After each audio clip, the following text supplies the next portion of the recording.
Hello! Welcome to the movie rundown for September. I have to check the date there.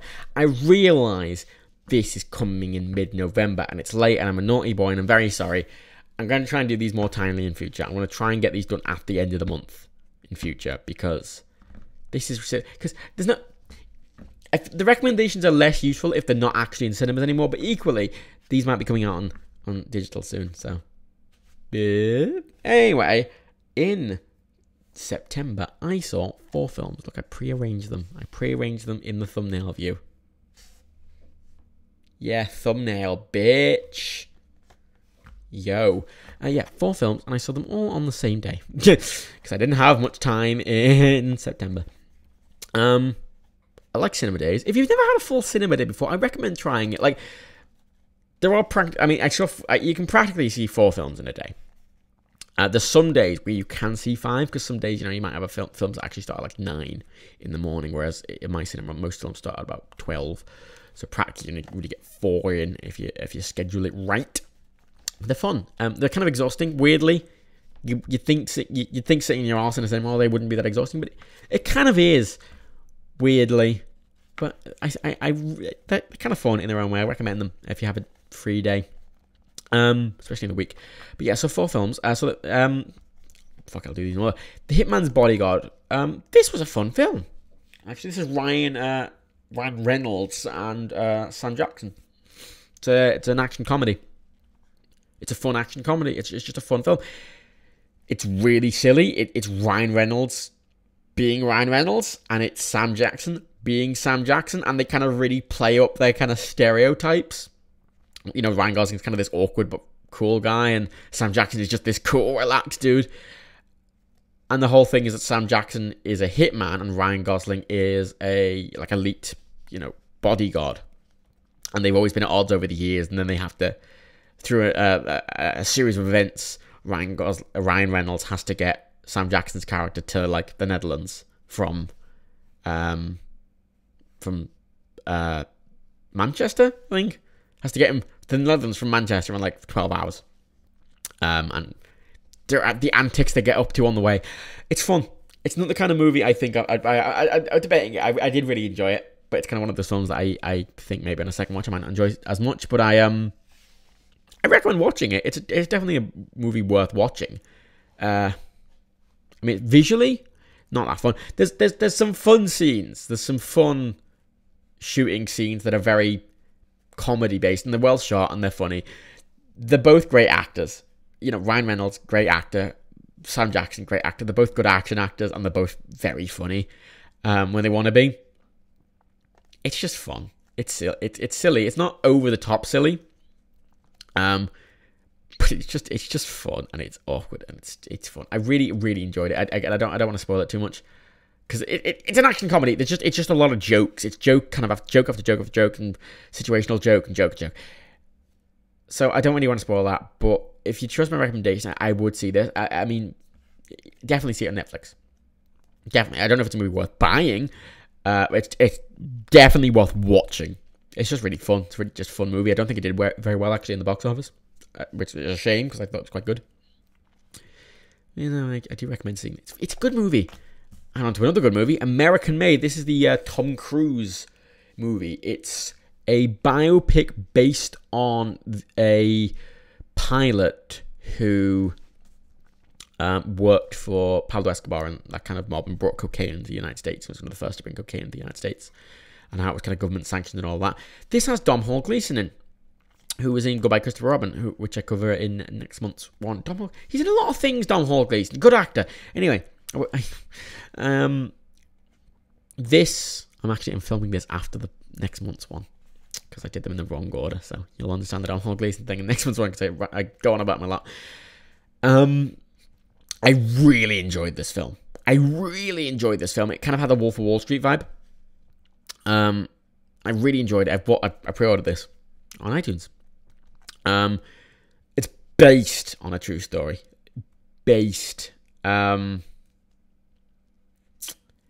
And apparently I read into it. Most of it's not very true.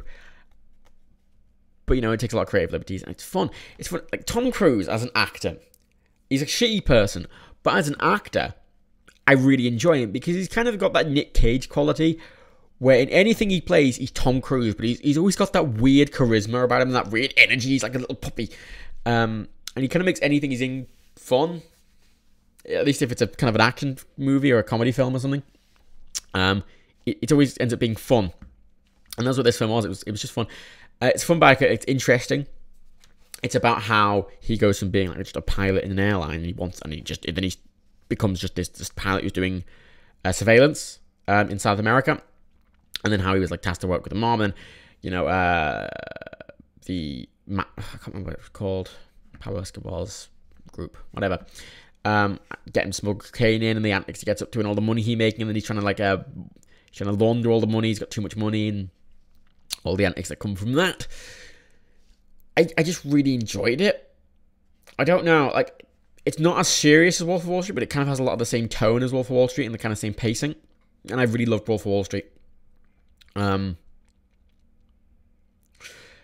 don't really know what else to say about the film. I can go on about how bits that weren't true, that the actual character based was a big fat guy, and Tom Cruise is not a big fat guy. And how, he didn't meet Pablo Escobar for a long time, and he worked as an agent, blah, blah, blah. It's a good little kind of comedy biopic movie, in the kind of same vein as Wolf of Wall Street. That kind of silliness to it, but that almost realistic silliness. And that Tom Cruise kind of ridiculous charisma. I just really enjoyed it. I really enjoyed it. It was a really enjoyable movie. I really, really recommend this one. And again, I don't want to spoil too much about it. And there's not really much to spoil, but there's not really much to say. Sadly, I can't really explain why it was good. It's just got a lot of charm. I think it's very well directed. I don't know who directed it. Who directed American Made? I was trying Siri last time, but it didn't give me good luck. American Made. American Made? It's Doug Liman. Doug Liman. What's he done? Alright, I'm just looking at Google now. Yeah, this is the quality content you'll get on the Mattophobia YouTube channel. Doug Liman, he did, well, Albie, he's a producer. He produced like Edge of Tomorrow and the Bourne movies and stuff. Well, Albie, he directed Edge of Tomorrow. And he directed The Bourne Identity. Sweet. And Mr. and Mrs. Smith. Oh, that's why it's good. I loved Edge of Tomorrow. Edge of Tomorrow was an amazing film. Yeah, now when I think of it, it's got that kind of Edge of Tomorrow thing. Live, Die, Repeat, I think it was called in some other countries. It's the one with Emily Blunt and Tom Cruise. It's this kind of Groundhog Day style. Great movie, Edge of Tomorrow. And Jumper, which is alright. Mr. and Mrs. Smith, amazing film. Really fun. Bon Entity, good film. This reminds me of Mr. and Mrs. Smith and Edge of Tomorrow. Now I know that. It's just a good film. If you like those films, you'll like this film. And if you like Wolf of Wall Street, I think you'll like this film as well. It's not quite like Scorsese, but it's quite similar, and I really, really enjoyed it. Wind River. This is like a murder mystery drama starring Jeremy Renner and Elizabeth Olsen. Is it like the two people from the Avengers? Two of them, Scarlet Witch and Bowman Man. And it's set on an Indian reservation or Native American reservation, right? In north, big snowy area, big vast Native American reservation. Jeremy Renner he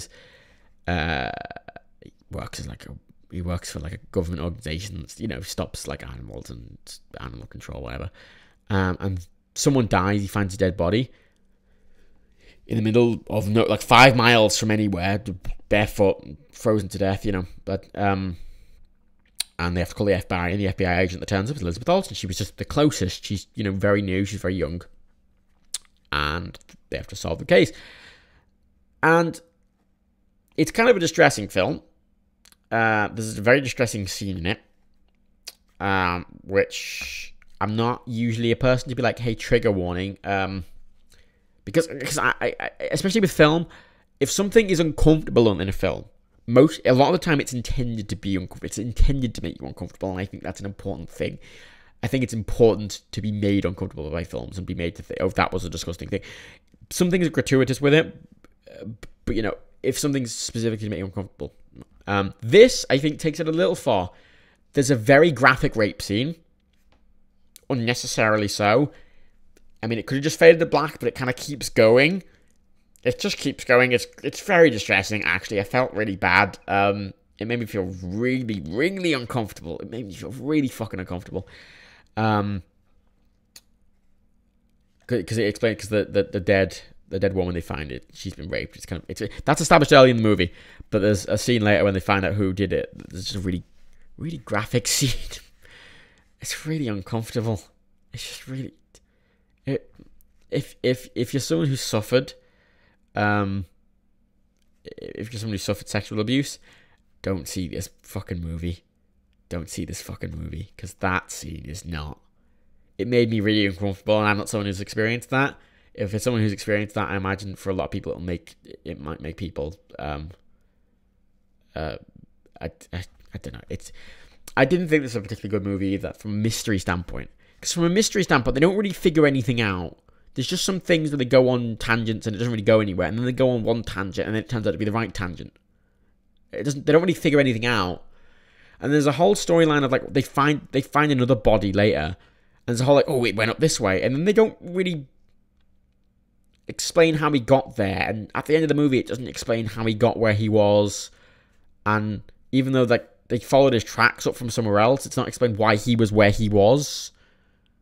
And the people who did the murder, it's not really explained. Like the whole thing is always like it kind of goes, oh, they're desperate, kind of. It's never really explained how they got so extreme, because it doesn't make sense that they would have got so ludicrously extreme, because like murdering two people and raping a woman is really fucked up.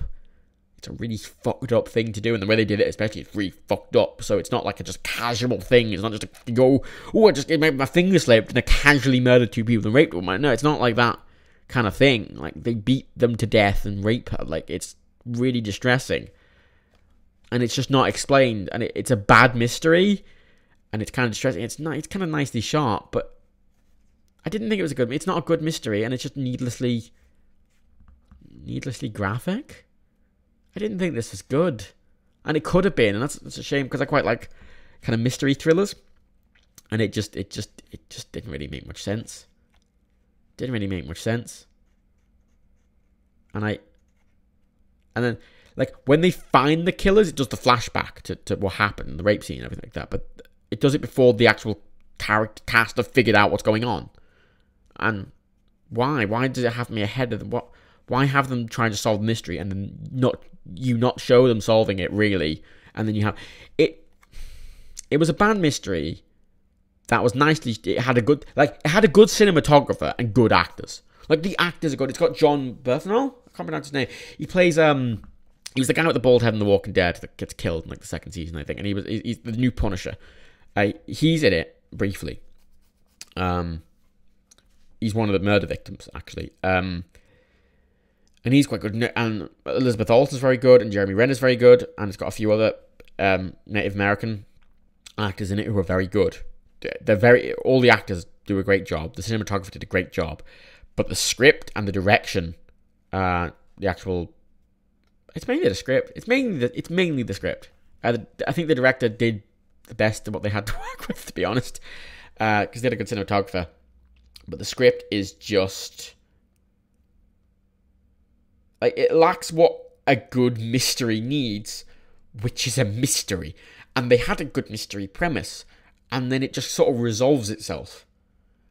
There's not really a path they follow, and there's a bit leading to a bit. It doesn't do that, and it doesn't subvert you. It just goes, ooh, I don't know. Oh, here's the answer. Okay. Just kind of fell on your lap then? Yeah.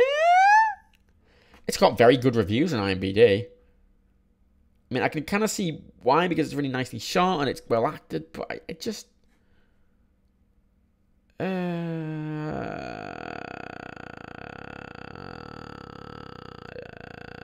Oh, the guy who directed it is the same is the writer as well.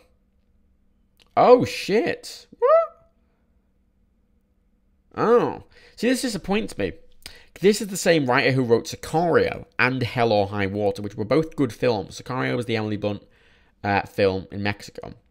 And Hell or High Water was a good kind of one with Chris Pine and Jeff Bridges. They were both good films. Wind River wasn't a good film, even though it could have been. If I think the mystery was done better. It's kind of a shame, actually. It's just a very big, disappointing film, and I don't really think it's worth... I think it's worth... It's one of the films I think is actually worth watching if you like studying kind of film, and why it's bad. I think it's good to examine as to why it's bad. Again, I don't recommend watching it if you're someone who would be very disturbed by a graphic rape scene, because it's very, very uncomfortable. It's very disturbing, and it really made me very uncomfortable. But I don't recommend seeing it, to be honest. And last of all, Detroit. This is the new film. It was a film about the Detroit sort of riots and stuff in the, I don't remember the year, 50s, 70s, fuck it. And sort of the persecution of African Americans and the huge amount of violence against African Americans at the time.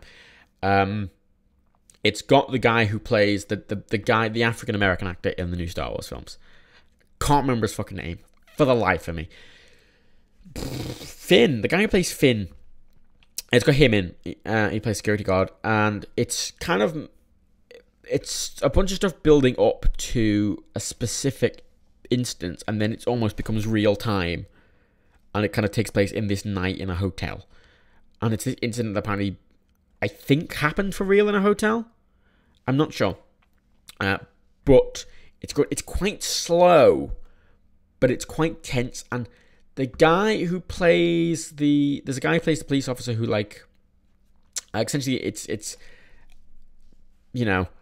a guy with a fake pistol that just like makes a little gun noise but doesn't do anything, pretends to fire at some police, and they storm the building, and then they pull all the African Americans out of the rooms, and they threaten their lives, and it's this whole thing, and there's murder involved, and it's really, really horrible. It's really horrible persecution.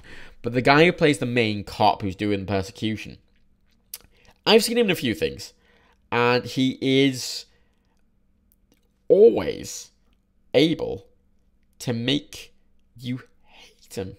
He's an actor that does a great job of being fucking hateable. He's just such a... You want to strangle this character, and I like a character I feel like I can strangle. Will Poulter is his name. He was in The Revenant as well, actually. He's the Maze Runner in The Revenant. He was the dickhead in The Revenant who you want to strangle as well. But he does a great job, and the guy who plays Finn does a great job. It's a good movie. It's slow, and it's not funny. It's a drama. It's a slow drama that's quite interesting. It's very much an Oscar film. It's a film that I feel will probably be up for Best Picture. And possibly Best Actor. It's one of those films. And if you know what I mean by it's one of those films, I'm not saying, it's Oscar bait. That's not what I mean. It is in the sense of, when I say Oscar bait, I'm not saying, they made it to be an Oscar. I mean, it's that kind of film that appealed to the Academy. It's in the same vein as something like Moonlight.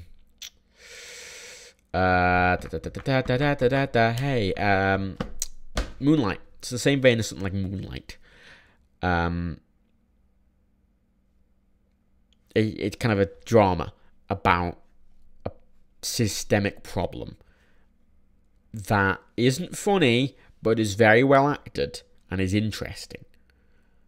That's what it is. And it's slow, and it's nicely shot, but there's no shots that you sit there going, that's a nice shot. That's not kind of the film it is. It's not a film you think, that's a nice shot. It's pleasantly shot.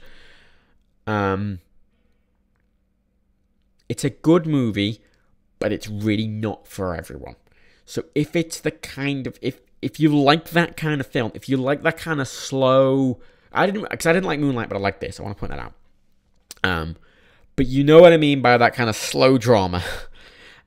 A lot of people won't like this film just because it's not that kind of movie, which is perfectly fine. It's not everyone's cup of tea. But it is it's a good quality movie, which is going to be up for Best Picture. I can basically guarantee that it'll be up for Best Picture at the Oscars. And I could see it winning, realistically. But it's still going to come out next year, which might be another one, I don't know.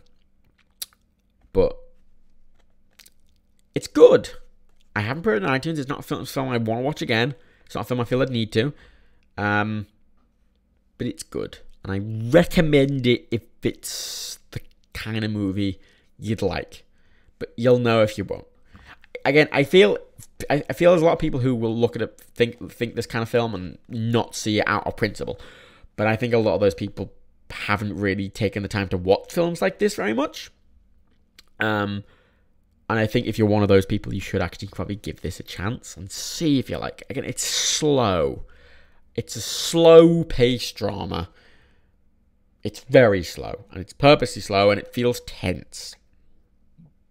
But that's not for everyone. So give it a chance. If you get bored, well, fine. It's not for you. But you might find it interesting. I think it's worth watching for that. But anyway, that is the September. Oh my God! Oh bugger! That is the September's movie rundown. Yeah.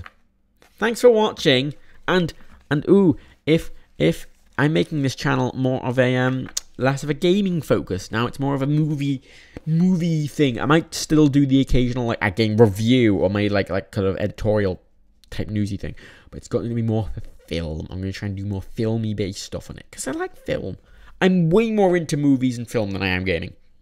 But I work in the games industry, so there's a big crossover there, and I end up hearing more about the games industry because I don't really follow the films industry. But I'm going to try and make this more about films. If you want gaming stuff, I'll be doing that more on Twitch. I'm doing Twitch properly now. And if you like the Skyrim series, I'll be continuing that on Twitch from where I left off. So you can join that on there. And yeah, that's if you're not. I'll link to my Twitch in the description. And yeah, now fuck off. Fuck you. I